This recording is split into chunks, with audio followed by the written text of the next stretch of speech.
Hello guys, कैसे हो आप लोग।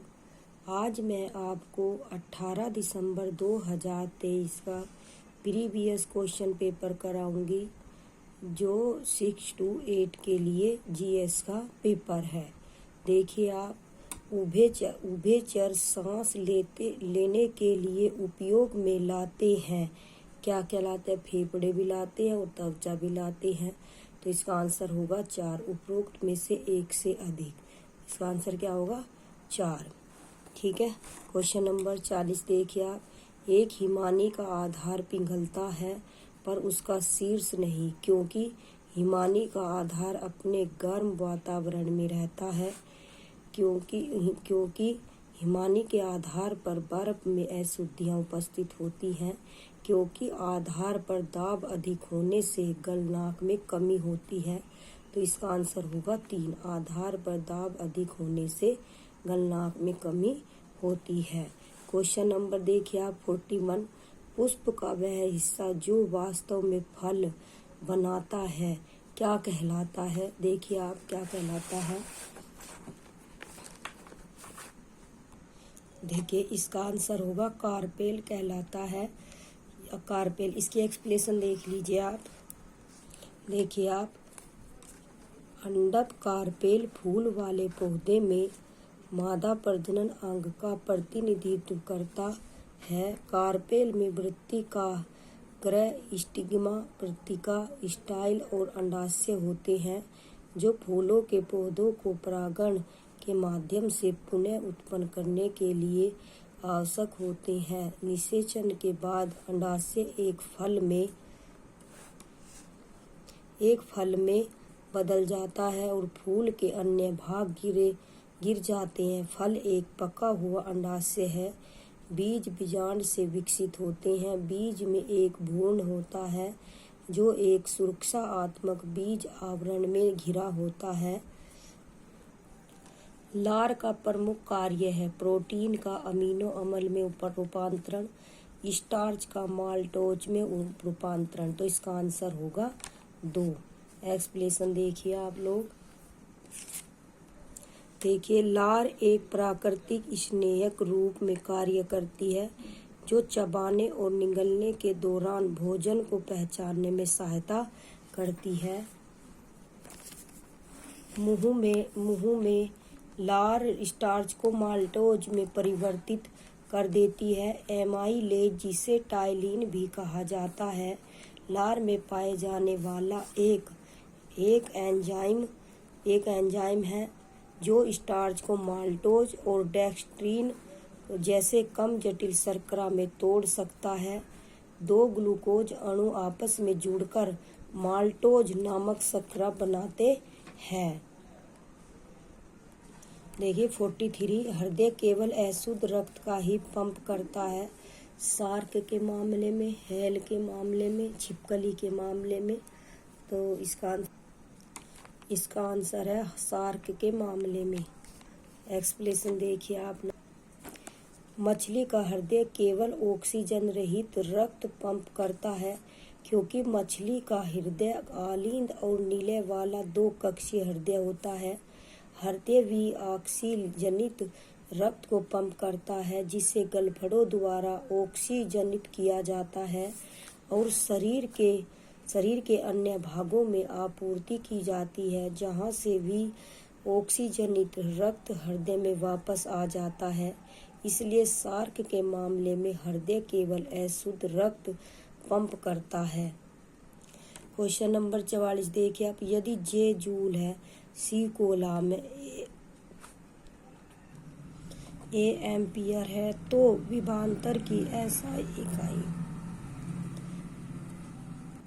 एसआई इकाई होगी। तो इसका आंसर होगा उपरोक्त में से एक से अधिक 4। एक्सप्लेनेशन देख लीजिए आप 44 की। देखिए, किसी विद्युत क्षेत्र में 2 बिंदुओं के बीच विद्युत विभव अंतर को विद्युत बल के विरुद्ध एक इकाई धनात्मक आवेश को एक बिंदु से दूसरे बिंदु तक ले जाने में किए गए कार्य की मात्रा के रूप में परिभाषित किया जाता है।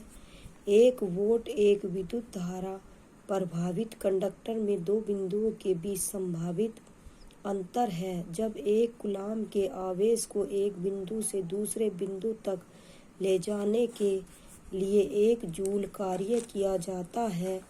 विद्युत विभवांतर की एसआई इकाई वोल्ट है। देखिए आप, निम्नलिखित में से कौन सा जैव निम्नकरणीय पदार्थ नहीं है? लकड़ी और रुई है। एल्यूमीनियम पन्नी नहीं है। इसका आंसर होगा 3।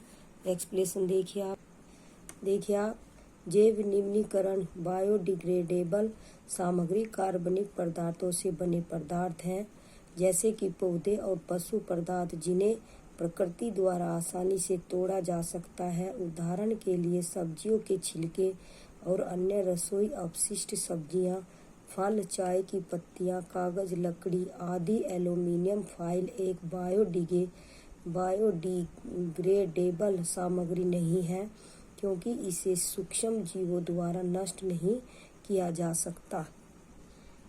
क्वेश्चन देखिए, मानव आंख में किसी वस्तु का प्रतिबिंब कहाँ पर बनता है? तो ये कहाँ बनता है? रेटिना पर बनता है। एक्सप्लेनेशन देखिए आप। देखिए, प्रकाश कार्निया नामक एक पतली झिल्ली के माध्यम से आंख में प्रवेश करता है। मनुष्य की आंख में किसी वस्तु की छवि रेटिना पर बनती है। आंख का लेंस रेटिना पर वस्तु की उल्टी और वास्तविक छवि बनाता है। रेटिना एक नाजुक झिल्ली है जिसमें भारी संख्या में प्रकाश संवेदनशील कोशिकाएं होती हैं। क्वेश्चन नंबर 47 देखिए, किस विचारधारा का राष्ट्रीय आंदोलन से कोई संबंध नहीं है? तो मतलब कि विचारधारा राष्ट्रीय आंदोलन से कोई संबंध साम्यवादी का नहीं है, तो इसका आंसर होगा 3। एक्सप्लेनेशन देख लीजिए। देखिए, भारतीय राष्ट्रीय आंदोलन एक जटिल सामाजिक राजनीतिक आंदोलन था जो लगभग 1 शताब्दी तक चला और इसमें विभिन्न विचारधाराएं और नेता शामिल थे। कम्युनिस्ट विचारधारा का भारतीय राष्ट्रीय आंदोलन से सीधा संबंध नहीं है। भारतीय कम्युनिस्ट पार्टी का गठन 1925 में हुआ था और इसने भारतीय स्वतंत्रता आंदोलन में महत्वपूर्ण भूमिका निभाई थी। हालांकि यह भारतीय राष्ट्रीय कांग्रेस का हिस्सा नहीं था, जो भारतीय राष्ट्रीय आंदोलन का नेतृत्व करने वाली प्राथमिक राजनीतिक पार्टी थी। दूसरी ओर गांधीवादी विचारधारा भारतीय राष्ट्रीय आंदोलन का एक प्रमुख हिस्सा थी और महात्मा गांधी आंदोलन के सबसे प्रभावशाली नेताओं में से एक थे। उदारवादी विचारधारा भी भारतीय राष्ट्रीय आंदोलन का हिस्सा थी। दादा भाई नौरोजी और गोपाल कृष्ण गोखले जैसे नेता इससे जुड़े थे। देखिए आप, क्वेश्चन नंबर 48, यंग इंडिया पत्रिका का संपादन किसने किया था?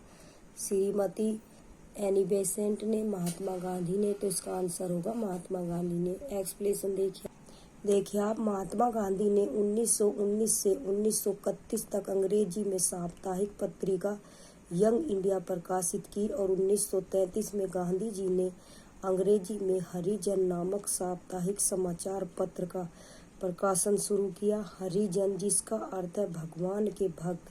गांधी जी ने समाज के अछूत जातियों के लिए भी इस शब्द का प्रयोग किया था।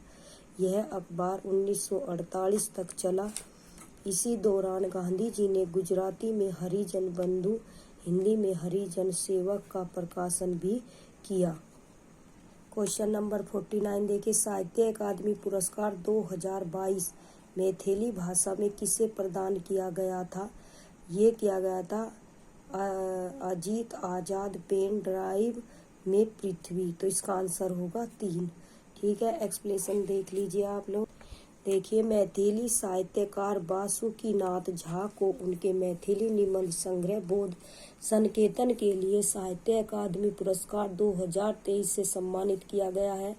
अजीत आजाद को उनकी रचना पेन ड्राइव में पृथ्वी कविता के लिए साहित्य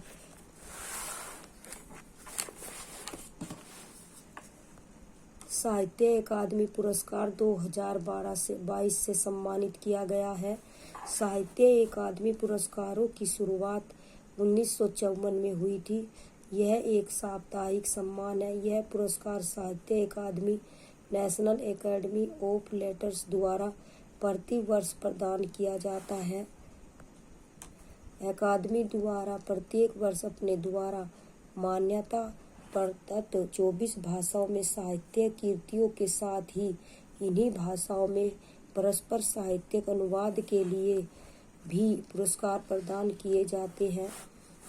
भारत के संविधान में शामिल 22 भाषाओं के अलावा साहित्य अकादमी ने अंग्रेजी तथा राजस्थानी को भी उन भाषाओं के रूप में मान्यता दी जिसमें अकादमी के कार्यक्रम को लागू किया जा सकता है। साहित्य अकादमी पुरस्कार ज्ञानपीठ पुरस्कार के बाद सरकार द्वारा प्रदान किया जाने वाला दूसरा सबसे बड़ा साहित्यिक सम्मान है। क्वेश्चन नंबर 50 देखें। निम्नलिखित युग्मों में से वह युग्म ज्ञात कीजिए जो सही ढंग से सुमेलित नहीं है। डॉक्टर शांति जैन, बिहार गौरव ज्ञान। अभिषेक रंजन, माउंट किलिमंजारो। श्रीति पांडे, वकील। उपरोक्त में से एक से अधिक, उपरोक्त में से कोई नहीं। तो इसका आंसर होगा A3, श्रीति पांडे, वकील। एक्सप्लेनेशन देखिए आप। प्रसिद्ध साहित्यकार एवं लोक गायिका पद्मश्री डॉक्टर शांति जैन का मई 2021 में निधन हो गया। उन्होंने वर्ष 1957 में बिहार गौरव गान की रचना की थी। अप्रैल 2021 में अभिषेक रंजन ने अफ्रीका महाद्वीप के किलिमंजारो पर्वत की चोटी पर 151 फीट का तिरंगा लहराकर इतिहास रचा। श्रीति पांडे कृषि अपशिष्टों से प्राप्त टिकाऊ सामग्रियों का उपयोग करके दूर दराज के स्थानों में तीव्र गति से स्वास्थ्य देखभाल सुविधा के निर्माण में मदद कर रही है।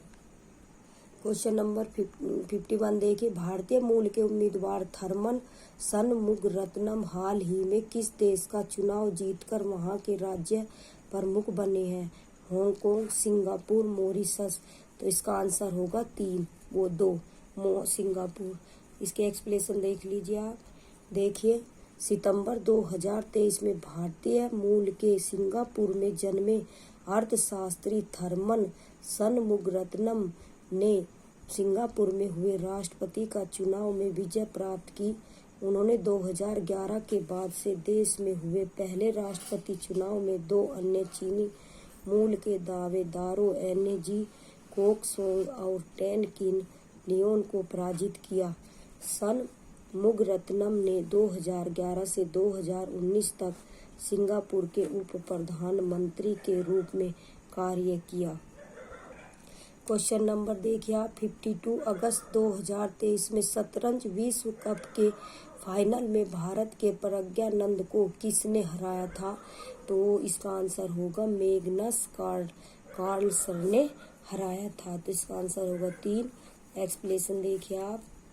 देखिए, 5 बार के विश्व चैंपियन मैग्नस कार्लसन ने बाकू में फाइड विश्व कप फाइनल में भारतीय ग्रैंड मास्टर आर प्रज्ञानंद को हराया। आर प्रज्ञानंद जो विश्व कप के दौरान 18 वर्ष के हो गए, अब तक के सबसे कम उम्र के विश्व कप फाइनलिस्ट थे और सबसे कम उम्र के विश्व कप विजेता।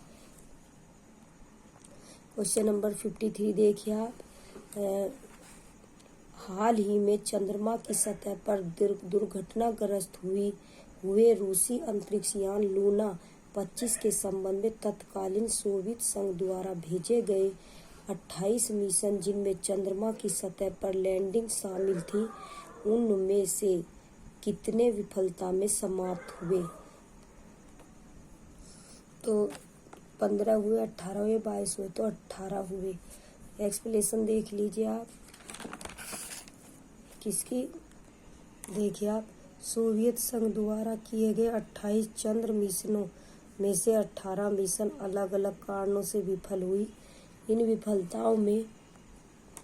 विफलताओं में शामिल है ऐसे मिशन जिन्होंने पृथ्वी की कक्षा कभी नहीं छोड़ी। कुछ मिशन लॉन्च वाहन समस्याओं के कारण पृथ्वी की कक्षा तक पहुंचने में विफल रहे। कुछ मिशन जो चंद्रमा तक पहुंचने से चूक गए, अन्य अपने इच्छित चंद्र प्रक्षेप वक्र से चूक गए और सौर कक्षा में समाप्त हो गए। हार्ड लैंडिंग और क्रैश। कई मिशनों ने समय से पहले या अत्यधिक बल के साथ चंद्र सतह पर प्रभाव डाला, जिससे उनका विनाश हुआ। आंशिक सफलताएं। कुछ मिशनों ने अपने कुछ उद्देश्य प्राप्त किए, जैसे चंद्रमा पर प्रभाव डालना या चंद्र नमूने वापस लाना, लेकिन अंततः अपने पूर्ण लक्ष्यों से पीछे रह गए। क्वेश्चन नंबर 54 देखिए आप। भारत में दूसरा पनडुब्बी संग्रहालय कहाँ बनाया गया है? दूसरा पनडुब्बी संग्रहालय दीघा, पश्चिम बंगाल में बनाया गया है। एक्सप्लेनेशन देख लीजिए आप इसकी। देखिए, भारत का दूसरा पनडुब्बी संग्रहालय पश्चिम बंगाल के दीघा में बनाया गया है। आंध्र प्रदेश के विशाखापट्टनम में देश का पहला पनडुब्बी संग्रहालय बना है। क्वेश्चन नंबर 55 देखिए। पनामा नहर निम्नलिखित में से किसको जोड़ती है? अटलांटिक महासागर एवं प्रशांत महासागर को। तो इसका आंसर होगा 1। अटलांटिक महासागर एवं प्रशांत महासागर को जोड़ती है। एक्सप्लेनेशन देखिए आप 55 की।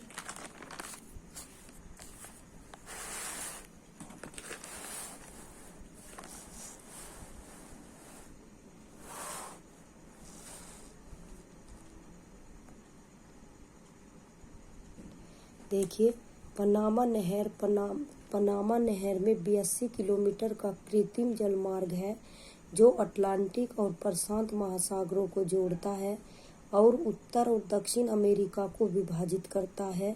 यह लगभग 80 किलोमीटर लंबा है। इस नहर का निर्माण संयुक्त राज्य अमेरिका द्वारा 1904-1914 के बीच किया गया था और इसे आधिकारिक तौर पर 15 अगस्त 1964 को खोला गया था। Question number 56। गंगा नदी के दक्षिण किनारे से मिलने वाली सबसे बड़ी सहायक नदी कौन सी है? तो कोसी है, गंडक है या सोन है? तो इसका आंसर होगा सोन है। एक्सप्लेनेशन देखिए, गंगा नदी की सबसे बड़ी दक्षिणी तट की सहायक नदी सोन है। इसकी उत्पत्ति अमरकंटक पठार से हुई है। पठार के किनारे पर झरनों की एक श्रृंखला बनने के बाद यह पटना के पश्चिम में आरा पहुंचकर गंगा में मिल जाती है। 57 देखिए। मिट्टी का निर्माण किस प्रक्रिया द्वारा होता है? अनाच्छादन, उन्नयन, अपक्षय के द्वारा होता है। एक्सप्लेनेशन देख लीजिए आप 57 की। देखिए, मिट्टी का निर्माण मौसम की प्रक्रिया से होता है, जिसमें चट्टानें हवा, पानी और जलवायु की संयुक्त क्रिया से टूटती है। चट्टानों के टूटने से और कुछ छोटे कण निकलते हैं जो ह्यूमस के साथ मिल जाते हैं। छोटी चट्टानों और ह्यूमस का यह मिश्रण मिट्टी को उपजाऊ बनाता है। मिट्टी के निर्माण को नियंत्रित करने वाले 5 बुनियादी कारकों में मूल सामग्री, स्थलाकृति, जलवायु, जैविक गतिविधि और समय शामिल है। क्वेश्चन नंबर 58 देखिए आप। दामोदर घाटी परियोजना किस राज्य में स्थित है? तो ये झारखंड और पश्चिम बंगाल में स्थित है। तो इसका आंसर होगा 2। एक्सप्लेनेशन देखिए, दामोदर नदी हुगली नदी की एक सहायक नदी है। यह कमोबेश झारखंड और पश्चिम बंगाल से होते हुए पश्चिम से पूर्व दिशा में बहती है। बाढ़ और अन्य संबंधित समस्याओं को नियंत्रित करने के लिए झारखंड और पश्चिम बंगाल में दामोदर घाटी परियोजना चलाई गई है। इसके अंतर्गत 4 बांध तिलैया, मेथेन, कोनार और पंचेत हिल का निर्माण किया गया है। यह संयुक्त राज्य अमेरिका के टेनेसी वैली प्रोजेक्ट 1933 पर आधारित था। देखिए आप 59। घास के मैदान, झाड़, सनघाट, वन, बंजर भूमि, सरकार, निजी दोनों, व्यक्ति तथा समुदाय सभी से संबंधित है। उन्हें क्या कहा जाता है? तो सुरक्षित वन कहा जाता है, संरक्षित वन कहा जाता है, यह अवर्गीकृत वन कहा जाता है। तो इसका आंसर होगा 3। एक्सप्लेनेशन देख लीजिए। आरक्षित और संरक्षित वनों के अलावा अन्य वनों को अवर्गीकृत वनों के रूप में वर्गीकृत किया गया है। भारत के पूर्व उत्तर राज्यों में अवर्गीकृत वनों का प्रभुत्व है। अवर्गीकृत वन में घास के मैदान, झाड़ियाँ, जंगल सरकारी और निजी दोनों व्यक्तियों और समुदाय से संबंधित बंजर भूमि शामिल है। क्वेश्चन नंबर 60 देखिए आप। मोनोजाइट रेत में निम्नलिखित में से कौन सा खनिज पाया जाता है? खनिज तेल, यूरेनियम, थोरियम, उपरोक्त में से एक से अधिक। तो इसका आंसर होगा थोरियम। एक्सप्लेनेशन देखिए आप। मोनाजाइट रेत में थोरियम पाया जाता है। मोनाजाइट के नाम से जाने वाले लाल भूरे फास्फेट खनिज में दुर्लभ पृथ्वी तत्व होते हैं। इन मोनाजाइट रेत का खनन सोडियम और रेडियोधर्मी थोरियम ऑक्साइड दोनों के लिए किया जाता है। रेत पश्चिमी घाट के ग्रेनाइट और नाइस से उत्पन्न होती है और केरल तटरेखा में पाई जाती है। क्वेश्चन नंबर 61 देखिए। चंद्रमा के दक्षिणी ध्रुव पर सुरक्षित लैंडिंग कार्य किस तिथि को पूर्ण हुआ है? तो इसका आंसर होगा 23 अगस्त 2023 को पूर्ण हुआ है। एक्सप्लेनेशन देखिए चंद्रमा 3 भारत का तीसरा चंद्र मिशन और चंद्रमा की सतह पर सॉफ्ट लैंडिंग करने का दूसरा प्रयास है। 14 जुलाई 2023 को चंद्रयान 3 ने श्रीहरिकोटा के सतीश धवन अंतरिक्ष केंद्र से उड़ान भरी। इसने 23 अगस्त 2023 को चंद्र के दक्षिणी ध्रुव के पास एक सफल लैंडिंग की। क्वेश्चन नंबर देखिए 62। प्रमाणिक पोषक इकाई निम्नलिखित में से किसकी मापन इकाई है? भूमि की उत्पादकता की, भूमि की वहन क्षमता की, फसल संघनता की, उपरोक्त में से एक से अधिक, उपरोक्त में से कोई नहीं। भूमि की वहन क्षमता, इसका एक्सप्लेनेशन देखिए आप 62 की। भूमि क्षमता इकाई मिट्टी का एक समूह है जो पौधों की वृद्धि और एक ही प्रकार के मिट्टी प्रबंधन के प्रति प्रतिक्रिया के लिए उपयुक्तता में लगभग समान है। स्टेम 1958 ने भूमि की वहन क्षमता को कैलोरी मान में मापा और मानक पोषण इकाई की अवधारणा विकसित की। क्वेश्चन नंबर 63 देखिए। निम्नलिखित में से पटना के किस प्रभावकारी वहाबी को ब्रिटिशों के खिलाफ षड्यंत्र करने के आरोप में गिरफ्तार किया गया था? इसमें मौलवी मोहम्मद हुसैन भी थे, मौलवी अहमदुल्लाह एवं वेजुल हक भी थे। उपरोक्त में से एक से अधिक, तो इसका आंसर होगा 4। एक्सप्लेनेशन देख। 1857 का सशस्त्र विद्रोह बिहार के पटना में भड़का और बहुत तेजी से पूरे क्षेत्र में फैल गया। विलियम टेलर ने उसी समय बिहार के वहाबी नेताओं पर ब्रिटिश विरोधी साजिश रचने का भी संदेह जताया। मुख्य रूप से पटना के 3 प्रभावशाली मौलवी मोहम्मद हुसैन, अहमद उल्लाह और वेजू अल हक को उसने गिरफ्तार कर लिया। उन्हें हिरासत में लिया गया और नजरबंद कर दिया गया। Question number 64। पटना में 1857 के विद्रोह की अगुवाई किसने की? मौलवी पीर अली खान ने। तो इसका आंसर है 1। एक्सप्लेनेशन देखिए। 1857 का विद्रोह पीर अली खान के नेतृत्व में पटना में शुरू हुआ। 3 जुलाई 1857 को पीर अली और उसके साथियों ने पटना में अंग्रेजों के ओपियम एजेंट डॉक्टर लायल की हत्या कर दी। डॉक्टर लायल की हत्या के आरोप में पीर अली को 7 जुलाई 1857 को फांसी दे दी गई। Question number 65। 1953 में राज्य पुनर्गठन आयोग का गठन किसकी अध्यक्षता में हुआ? तेज बहादुर सप्रू के।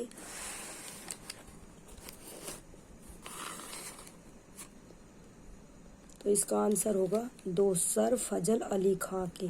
एक्सप्लेनेशन देखिए आप 65 की। देखिए आप 1857 का विद्रोह पीर अली खान के नेतृत्व में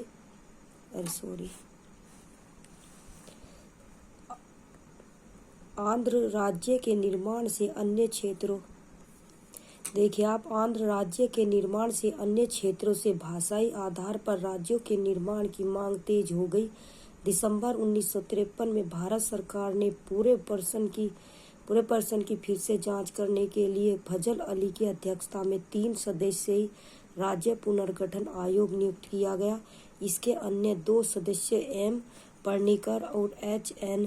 कुंजरू थे।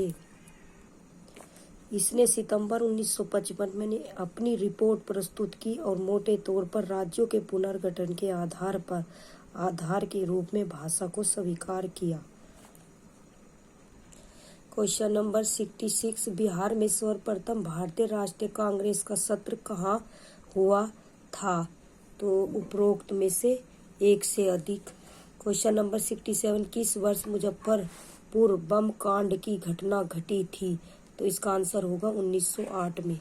किस आंदोलन के प्रभाव में आकर बिहार के लोगों ने चौकीदारी कर चुकाने से मना कर दिया था? असहयोग आंदोलन, सविनय अवज्ञा आंदोलन, भारत छोड़ो आंदोलन। देखिए आप 68 का, किस आंदोलन के प्रभाव में आकर बिहार के लोगों ने चौकीदारी कर चुकाने से मना कर दिया था? तो इसका आंसर होगा सविनय अवज्ञा आंदोलन द्वारा। 2 क्वेश्चन नंबर 69, इनमें से कौन अहरार आंदोलन संबंधित थे? हसन इमाम संबंधित थे। तो इसका आंसर होगा ए। क्वेश्चन नंबर 70, गदर पार्टी से प्रभावित होकर चिश्ती खान एवं डूंडे खान ने निम्नलिखित में से किस स्थान पर विद्रोह किया था? तो इसका आंसर होगा सिंगापुर।